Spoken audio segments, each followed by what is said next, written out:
Nothing says you care like crypto. A night with Japan's richest and most sought-after host, Roland.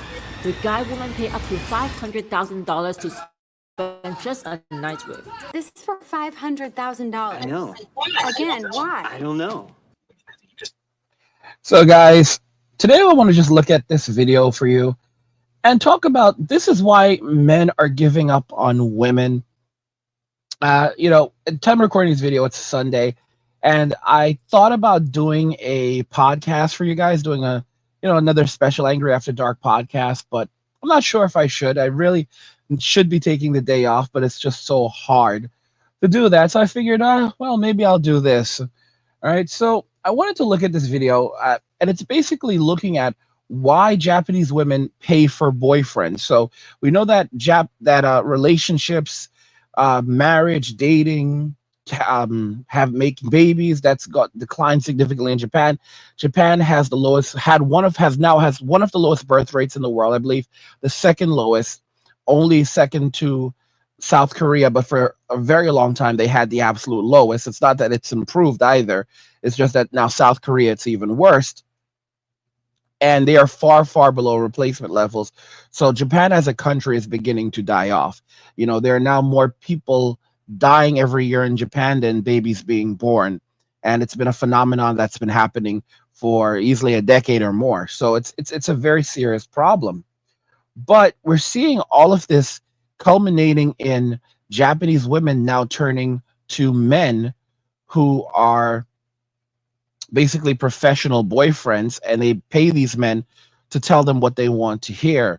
And it kind of delves into the narcissism or increased narcissism and sociopathic behavior that we're seeing with a lot of the women in our generation now, where they're no longer able to accept a man for simply who he is.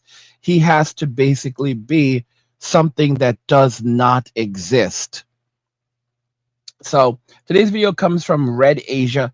Their channel will be linked in the description, so that in the description of the video, so that you can go and check them out. Watch to the end of the video to fully understand the implications of women paying for boyfriends, even up to $500,000 for a single night with a man, just to entertain them, not necessarily to be physically intimate with them, and what this means for society going forward. Don't forget to follow us on Rumble. If you're looking for content and you're like, hey, Angry, where's my content over on YouTube? That's the reason why it's probably over on Rumble. I'm dropping a lot of exclusive content over there. Most of the live streams are going exclusive over there. So definitely go and follow us on Rumble. It's linked in the description of the video. And we'll jump into the video in just a moment. But first, just a message from Angry's Crypto Academy, because hard times have arrived. ATMs are going to stop working. Banks will chain the doors. Protect your wealth and safeguard your future with crypto. Angry's Crypto Academy offers comprehensive courses, expert investment guides, and our exclusive crypto blueprint to teach you how to buy, sell, trade, and invest in crypto. You'll learn exactly which coins have the potential to create new millionaires and how to spot the best investment opportunities. Don't miss out. Secure your financial future now. The Academy is linked in the description of the video. And now let's go ahead and just jump right into the video, or back into the video. Collapsing. Marriage rates are in free fall. Birth rates? Don't even ask. And in the middle of it all, a growing number of women aren't looking for relationships anymore. They're looking for something easier. Enter Host Clubs, the ultimate boyfriend experience, available for a price, no stress, no heartbreak, just a perfect man, tailor-made to tell you exactly what you want to hear. And for some women, that's worth everything.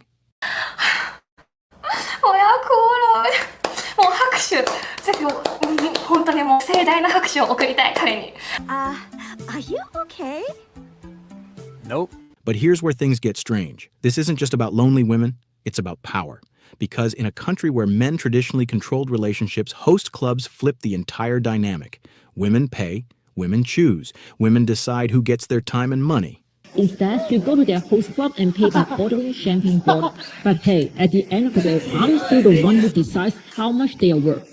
This is Japanese boyfriend. And these guys, they play the role of the perfect boyfriend, flirting, complimenting, acting like they're completely smitten. But it's not just about the attention, it's about the fantasy. All right, so these women aren't just paying for company. They're paying to feel desired, to feel adored, to escape reality. Some of them are hostesses themselves, working in the same nightlife industry, spending everything they make just to have someone treat them the way they treat their own customers. These guys don't just learn their clients' favorite drinks. They learn their childhood memories, their insecurities, their biggest regrets. A host isn't just selling charm, he's selling obsession. Clients get emotionally hooked, believing they have a real connection. It's not uncommon for women to drain their entire savings, max out credit cards, even take on debt just to keep seeing their favorite host. And if she runs out of money, some hosts have a solution for that too. They don't just take your cash, they offer ways for you to make more. And you already know where this is going. There are women who have entered the sex industry just to keep affording their host. Let that sink in. A woman works in a hostess bar, makes money entertaining men. Then she takes that money and spends it at a host club where a man entertains her. And when she can't afford him anymore, she goes even deeper, taking on dangerous, high-risk jobs just to keep up the illusion that she's special to him. It's a human vending machine of affection running on pure desperation. And before you think, well, these women must know it's all fake, right? That's what makes it even worse. They do know, but they don't care. That's how addiction works. The rush of attention, the dopamine hit of being desired. It's not about logic. It's about feeling something. You see, guys, when a man goes to a prostitute, he knows that the prostitute doesn't love him. Okay? When a woman goes to the equivalent, she doesn't care. You have to understand, she knows that he doesn't love her, but she doesn't care because she'll tell herself that he does. This is the mental state where men operate based on facts, and women operate based on feelings. So if it feels real to them, they'll simply say that it is, and this is just a necessary thing to do to continue getting their dopamine hits. These men are basically giving them continuous dopamine hits. They're addicted to, women want what they cannot have, or they want men who don't want them. All right? So they're dealing with these men that they perceive to be better than them in all of these possible ways. These men are basically, and let me just tell you something. Some of these men are being arrested because what they do is they'll get into these relationships with these women at these host clubs. These women will then fall into states where they can no longer afford to pay these tabs, or I think some of these women end up taking on debt. They owe the club money, and they're like, oh well, don't worry, we have a solution for you to make money. And then they bring them into the industry, and you know what the industry I mean. Like, it's getting they have a thing called the standing girls in Japan. I honestly know way too much about Japan, even though I've never set foot there. But as I've said before, I've had many Japanese friends over the course of my life. Many Japanese friends, many very close Japanese. I mean, many close Japanese friends. It's unbelievable, to be honest with you. I mean, literally, they've stayed at my house when they come back to the country. So, yeah, that's how close they are. But I understand the Japanese quite well, and basically, Japanese women, what they are doing right now is unbelievable. While I prefer Japanese women, I am frustrated with them because I feel like a lot of men don't understand Japanese women very well. Even if they meet a so-called nice Japanese woman, a lot of the behavior is hidden behind traditions and cultural perception. Japanese are not different than us. They just appear different. This is the thing that people don't understand about the Japanese. The Japanese are no different than we are. They just appear different. Okay? All of the anger, things like rage and pettiness, it's all there, but they wear a mask. It's hidden in a society where everyone, it seems like you have this wonderful, perfect society where it's all about harmony and ensuring that society is peaceful. This is how it works in Japan. The Japanese are polite, but the Japanese are not kind. That's something you need to understand. The Japanese can be extremely passive aggressive as well. All right? In many ways, I have very similar traits to the Japanese. And I've said this, I've talked about this before with them, or I've said to them, like, I am not Japanese, but I am like the Japanese. And they've said it very, very much. Yes, you are like the Japanese. Your personality is like the Japanese. For me to understand the Japanese, I just have to understand myself. I'm just being completely honest with you. For me to understand Japanese behavior, I just have to understand myself and some of the cultural norms. I don't know everything about Japan or everything about Japanese people, but I have, I think, deeper insights because of my personality. I can decipher their behaviors even when people who've lived in Japan for many years can't, because they're still looking at it through a Western lens and not on it as an individualistic uh, as an individualistic thing, because they view they're looking at the Japanese in a way like a Western person looking at a foreign person. I'm looking at them as people and understanding how these people operate and how these people think. Japanese women, they have this thing where they don't like Japanese men. They honestly don't. There's a resentment going on towards Japanese men right now. The average typical Japanese man, because the average Japanese man has opted out of society. It's not that the average, and then what do women do to shame them? They start calling them herbivore men, and saying that these are men who are, they say they are grass eaters. These are men who are not interested in physical intimacy. It's basically, it's almost like a way of trying to call them eunuchs. Okay, it's them spiting them. It's a form of spite. It is 100% a form of spite. But think about this: Japan makes more adult content than any country in the world. They produce and consume more adult content than any other country in the world. How is this possible? I, I there's at least in terms of adult content in Japan, there's hundreds, maybe actually thousands. I have to do the research again. I know there's at least hundreds, but there may even be thousands of genres in adult content in Japan. The Japanese have very, I like, I could say, if I say it to like I have to be so careful how I put things on they have very interesting minds. Okay, we could use, I don't know if I could use the word erotic, but in that respect, and it's just kind of how they are. So it's not that Japanese men are not interested in physical intimacy. They're just not interested in being bothered with women in Japan and the problems that come with relationships. They don't want that stress in their lives. They don't want the problems. They don't want to deal with any of that. They understand. If you understand what life is like for the average Japanese salaryman, you'll understand it's just not worth it. Okay, they would rather go to work long hours, come home, play video games, and that's pretty much it, than having to deal with the stress of a wife that does not love them and children who don't like them. It's it's so bad in Japan where even the concept of cheating is normalized. Many women in Japan are fine with their husbands going off and being physically intimate with someone, another woman, because of course they're not being physically intimate with their husbands. And this is something that we don't talk about, because women act like, oh, these women are just sitting at home doing nothing. No, they're not. They're out there in the streets. They have men on the side, or they're going to the host clubs. Trust me, it's not like, oh, one-sided. It's not like they don't want physical intimacy. I know this is how they live. Okay, I know that this is how these women live, because and it's been going on for over 20 years. It's been going on for over 20 years, and I've seen it firsthand. I have friends who've gone through it.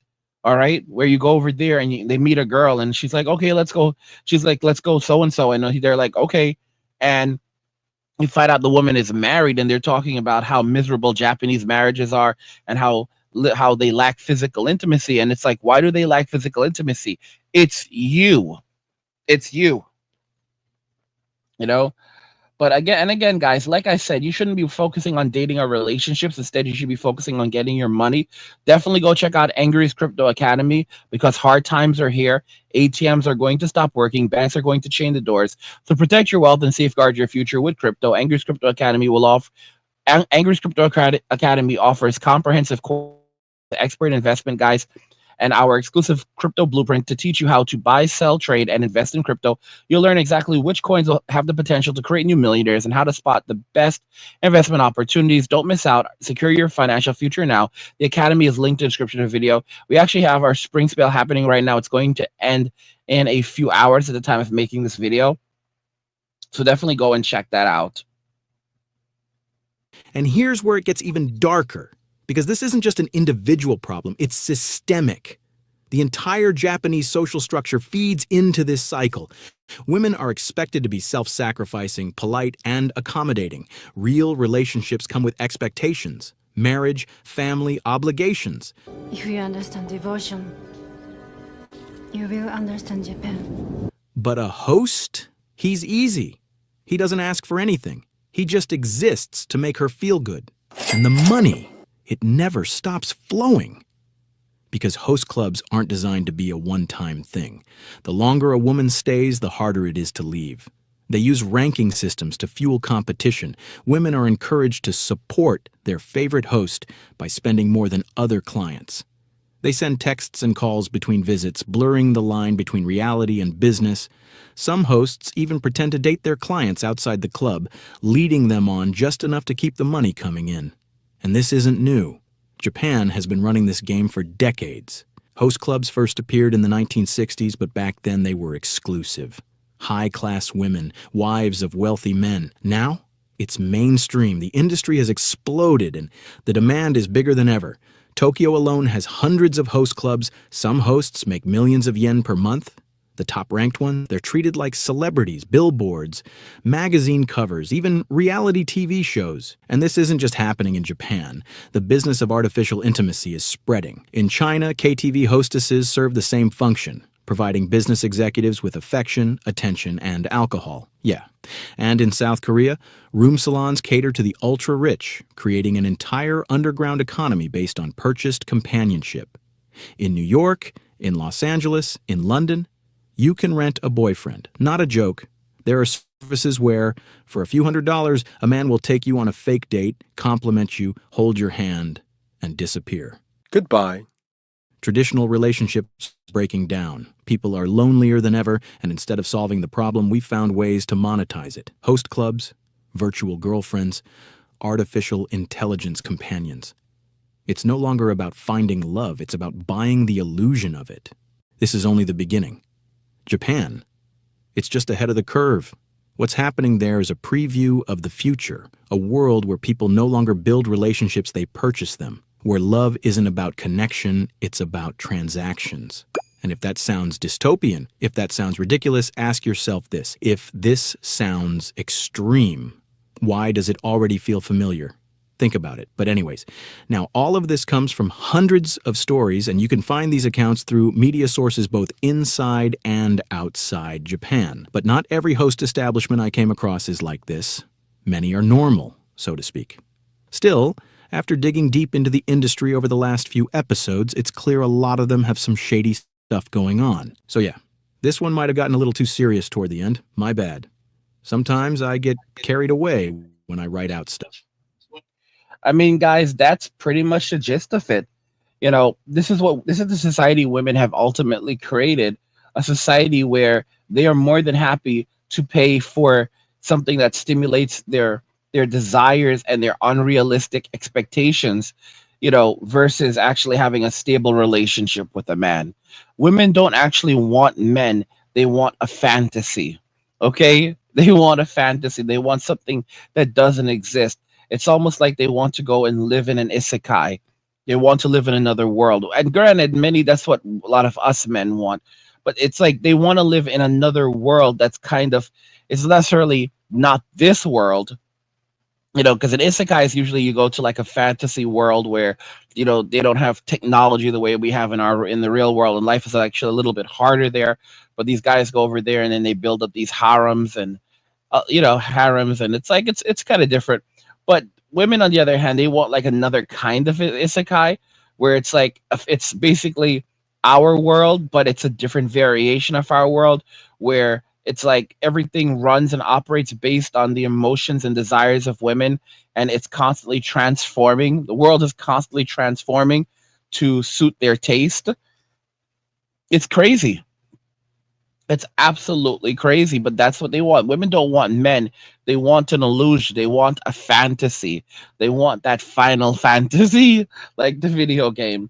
But let me know what you guys think about everything we discussed here, because I think that women are heading for extraordinary states of poverty, destitution, and hardship in the coming years, as many of them are rapidly losing their jobs. And when you consider that 45% of all women between the ages of 25 and 44 will be childless and single come 2030, and that's not counting women who have children and are going to be single. That's that's about 70% of women being single come 2030, roughly, but up to 70%.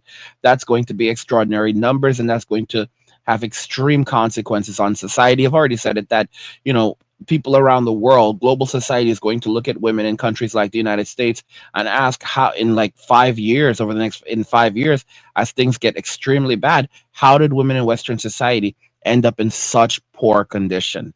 How did women in a first world country, or the wealthiest country in the world, end up essentially destitute and living in extreme poverty that's not even seen, for women in countries that are developing? But let me know your thoughts. We'll talk about it in the comments. Like the video if you like it. Don't forget to subscribe. And if you like the video, share the video. And just remember that all roads lead to MWA, men walking away. And cheers. Nothing says you care like crypto. Nothing can compare. Nothing says you care like crypto. Oh, nothing can compare to crypto.